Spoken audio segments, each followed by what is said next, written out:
Manuel Adradas walked to the back of the mansion through the formal gardens that encircled it. Signor Martino was sitting at the ease of the patio overlooking his lily pond. He was sipping an iced drink and reading a pamphlet. He glanced up in surprise as Manuel appeared. To his knowledge, he'd never seen this small and remarkable fellow with muddy brown eyes before. "Who are you?" he asked sharply. "I didn't hear you ring." He put his drink down on the glass-top table beside him. The intruder had a camera case slung by a strap across his shoulders, and he presented a card with a half-bow. "Manuel Andradas, photographer," Martino read aloud. "Oh, yes." He looked up at Manuel. "I know your work, Signor. I've admired it often in Leo Illustrated." With the casual politeness of the very rich, he invited Manuel to sit down. Manuel thanked him and took a straight chair directly facing his host Chase. He was very pleased that Martino knew who he was and recognized his name. He said obliquely, "Since your servants are evidently out, I took the liberty of coming straight back, Signor Martino." Behind him, sunlight glinted brightly on the surface of the lily pond, where a pair of swans floated in stately silence. "Ah, yes, the servants' picnic. A little treat I arranged for them annually. I had forgotten I am here alone today." Martino leaned back. "Well, what do you wish of me then, Signor Andradas? Permission to photograph my collection?" His collection of pre-Columbian artifacts was world-famous. Manuel shook his head and took a gun out of his jacket pocket. "No, Signor," he said quietly. "I am here to kill you." Aside from the startled flicker in his eyes, Martino's and face remained surprisingly calm. "Indeed," he said. "How extraordinary. I thought you were a photographer." "I am," said Andradas. "A good one, I hope. Yet I have a second talent which pays far better than photography." "Killing for money, you mean?" "I prefer to call it nullification," Manuel said with dignity. "There is no malice in it, you understand. With me, it is purely a matter of business. I make a living, you might say, out of your dying." Martino thought this would be intended as a joke. The photographer's thin lips, however, were not smiling, nor were his eyes. "I see," said Louis Martino. "You're a professional, then?" "Exactly. A professional would not sit here talking for 2 minutes before administering the coup de grace. Therefore, I think you bluff, Signor. You attempt to put the fear of death in me so that you might therefore gain other ends. Am I not right?" "Not even remotely so. I am here to kill you, and I shall do so. Never doubt it." "Then why not get it over with?" Martino reached out an arm and placed his pamphlet on the table beside his drink. The question had been troubling Manuel, too. This was a job like any other, so why dawdle over it? Could the explanation lie in the empathy of one artist for another?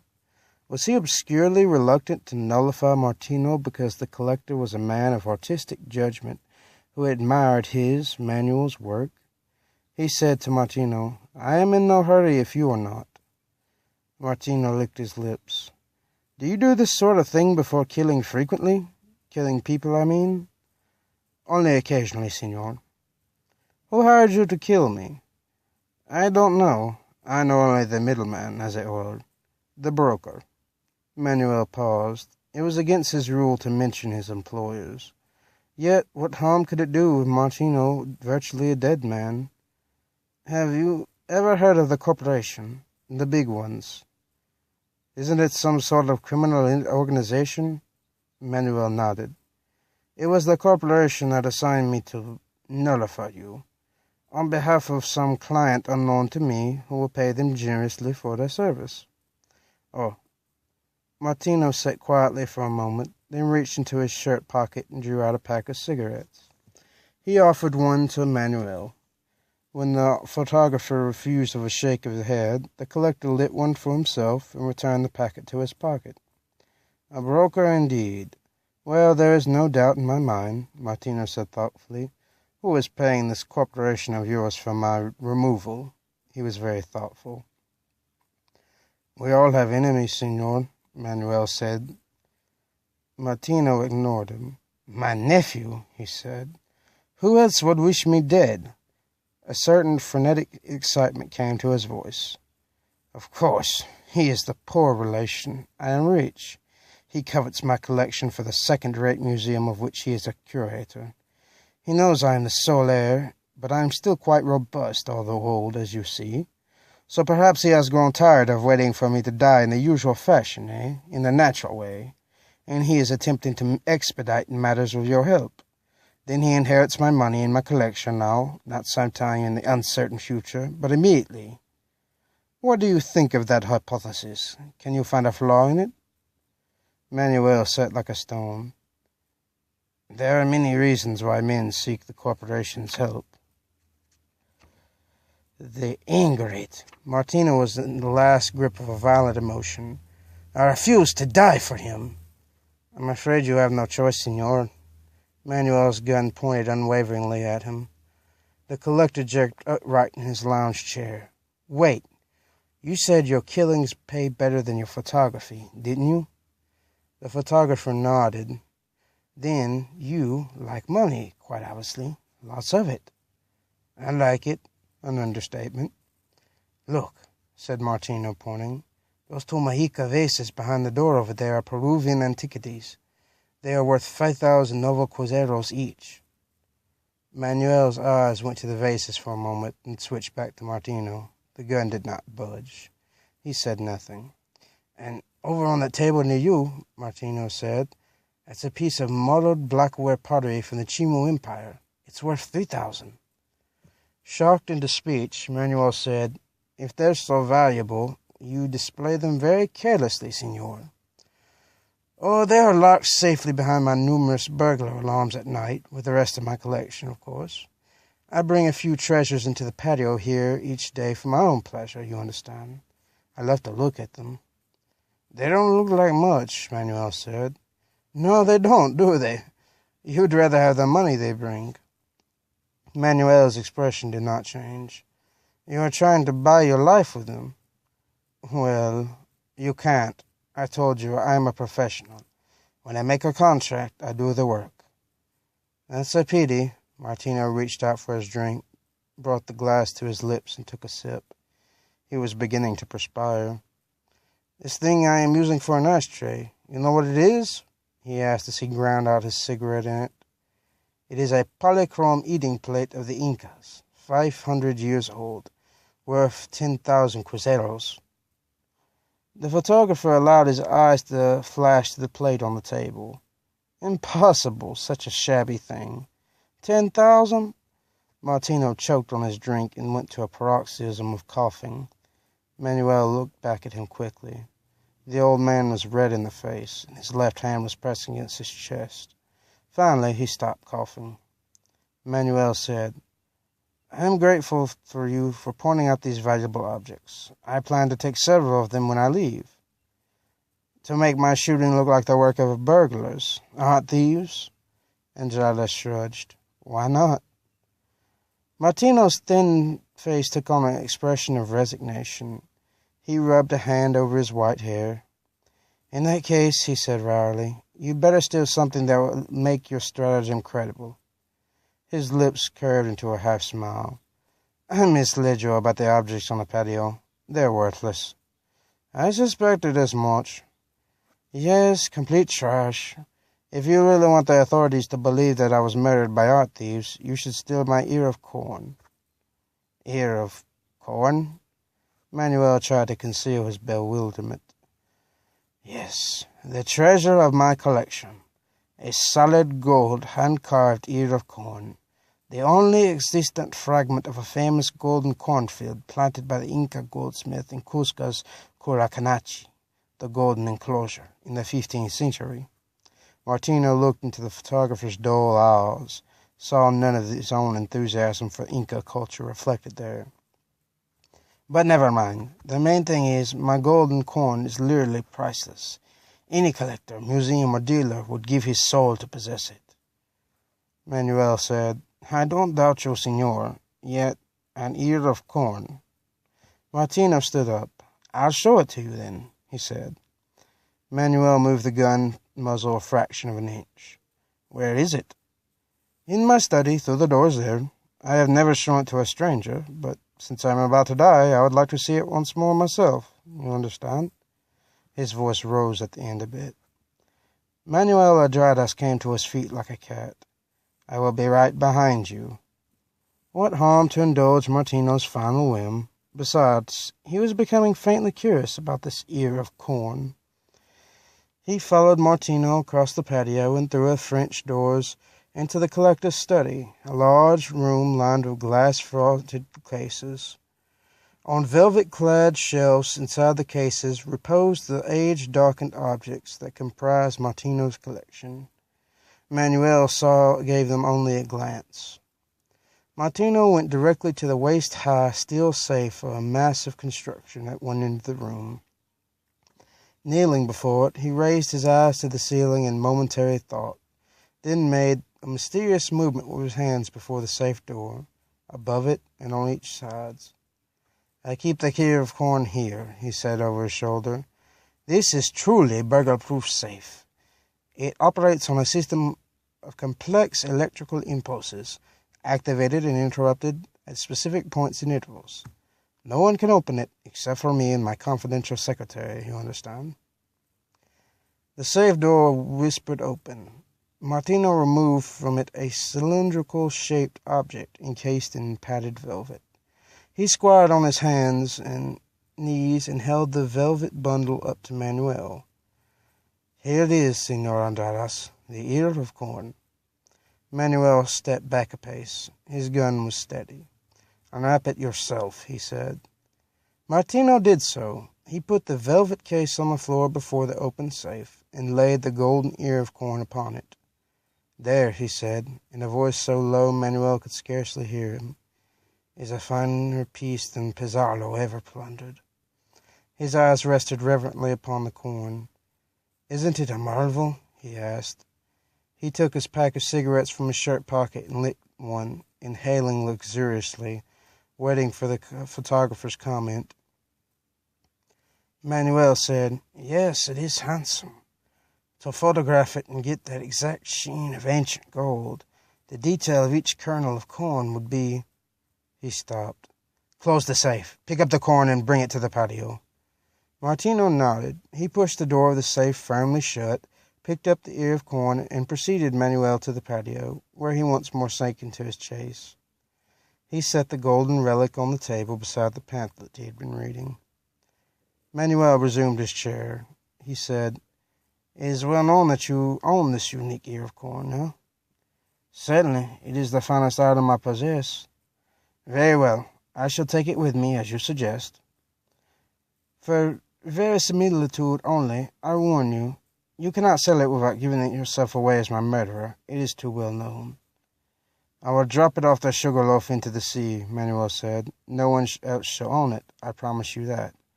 The gun came up. Are you ready? May I have my last cigarette and a last look at my ear of corn? Out of respect for the old man's courage, Manuel said, Go ahead. Can you give me a cigarette? I don't smoke, Manuel said. I confine myself to cashews. Then, but where are your own cigarettes? You had some in your shirt pocket. Martino said, I locked those up in my safe just now. Why? The pack of cigarettes contained my new Japanese camera, Martino said. The Banzai miniature. It was advertised as no bigger than a cigarette. You know it? His tone was bland. I know it. I prefer the Minox, however. Manuel paused. It was in your pack of cigarettes? It was in my left hand until I snapped your picture with it, said Martino. I choked on my drink to cover the sound of the shutter click. Remember? Then I slipped the camera into my pack of cigarettes. You took a photograph of me. Exactly. A medium close-up, I think you call it. It should show your features and your gun very clearly. Patiently, Manuel said, Let us not joke, senor. You're telling me you had a miniature camera in your hand when I arrived here. Then you took my photograph of it. Then you locked the camera in your burglar-proof safe. A very precise summary of an excellent bluff only. Oh, I take your intention to make me suppose that when your secretary opens the safe in the course of the police investigation of your murder, they find a camera in the safe instead of this precious ear of corn. They will develop the film in the camera and would thus be presented with a picture of your murderer, who could be readily identified by hundreds of people as Manuel Andradas, the photographer. Is that it? Precisely. Your analysis is masterly. And your idea ingenious, Manuel said, to lay a photographic trap for a photographer. I do not, however, believe you. Why not? Martino was relaxed, smiling a bit. I have watched your every movement since you arrived. You could not have taken my picture. You looked at my Mochica vases, my Chima blackware, and my Inca dinner plate, did you not? Manuel, suddenly finding it difficult to breathe, said, Perhaps as you say, but you had a miniature camera in your hand when I came upon you. That is stretching coincidence too far. Martino shrugged. I do not usually lie, yet I might, to save my life. Perhaps this will convince you. He handed Manuel the pamphlet he had been reading when the photographer arrived on the patio. A single glance revealed it was an instruction manual on how to use a new bonsai miniature camera. With the air of a man who had just lost a wager larger than he could afford to lose, Manuel put away his gun. The police, I suppose? He asked after a painful pause. Not necessarily. Another idea has occurred to me. The creases in Martino's face, leading from nose to mouth corners, momentarily deepened. My nephew's perfidy in this affair concerns me far more than your own purely mechanical involvement, Senor Andradas. Then he asked, How do you get your assignments from the corporation? A jack on them, Rodolfo. No. Do they point out your victims in the flesh, I mean? I get only a name and address from my contact. Correct identification is entirely up to me. In that case, the matter simplifies itself, I think. Senor Martino nodded. The name and address only, eh? That is all. Then I suggest what has happened, Senor Andradas, is that you have made an unfortunate mistake in identification today. The right name, the right address, yes, but the wrong man. Do you see? Manuel shook his head. I do not. Martino's faded blue eyes narrowed. My nephew, he said softly, happens to be my brother's son. His name is therefore Martino, like mine. Louis Martino. Indeed, since he is my namesake. Ah, Manuel saw where the trail led now. But the address, senor? Martino waved a hand at the building beyond the lily pond. This is my carriage house over there. I permit my nephew to live in it rent-free. The same address, therefore, as mine. Manuel remained silent. Martino said, One does not arrange the sudden death of a rich uncle with impunity, even in these correct days. My nephew must be taught a lesson. After a moment, Manuel said without inflection, A permanent lesson, senor? A permanent lesson, by all means. Will you see to it, then? When? How about tonight? You will be at home, I know. The servants will not return from their picnic before 11. And where will you be? Martino smiled. Across the city, dining with friends from 8 until midnight. Very well, Manuel said. Va bien. Then it is settled? Except, Manuel said, that the corporation will withhold my money if I nullify the wrong man, especially their own client, and my reputation with them will no doubt suffer damage. Martino shrugged. We must all pay for our mistakes, senor. My nephew, you, I, everyone. Manuel sighed. I can think of no mistake that you made, senor. For me, on the other hand, this day has been a disaster. I lose the money I sought to earn from your removal. I am forced to nullify your nephew without recompense. I lose my anonymity as a corporation employee. I, as a professional photographer, am photographically tricked by an amateur. I also lose, I presume, this ear of golden corn. You do indeed. Martino picked the coin up and held it. However, once you have taught my nephew his lesson, I will give you the incriminating film. Manuel stared. Even though retaining it might prevent me from making another attempt on your life? Even so, I'll guarantee to send the film undeveloped to your studio tomorrow, if you are successful tonight. It was evident from the blankness of the photographer's eyes that he failed to understand this quixotic gesture. Martino laughed. You must understand that I bear you no ill will over this business. Instead, I am grateful to you for opening my eyes to my own nephew's character. So, I shall send you the film. Obrigado, murmured Manuel. Thank you. Martino waved his hand at the vases, his blackware, and ashtray. When you leave, you may wish to take one of these antiques with you, he said, as a slight token of my appreciation. He rose, cradling his golden ear of corn in his hands as tenderly as one might hold a baby bird with a broken wing. I must say good day to you now, Senor Andradas. I tire rather easily these days. Thank you for relieving my tedium, however. He shook his head. It is ironic that my nephew was so impatient. A few short weeks would have made all the difference to him. How so? Asked Manuel. Martino flashed him a brilliant smile. My doctors assured me yesterday that I am incurably ill, he said. They give me, at the very most, 2 months to live. The old man walked back inside the house. Manuel watched him, hitching the strap of his camera case with ease to his shoulder. When Martino was gone, he thoughtfully dumped into a flower pot the cigarette stubs and powdered ash from Martino's polychrome ashtray. Then he slipped it into his pocket. With a trickster like Senor Martino, one never knew what to believe. The ashtray might be worth something after all.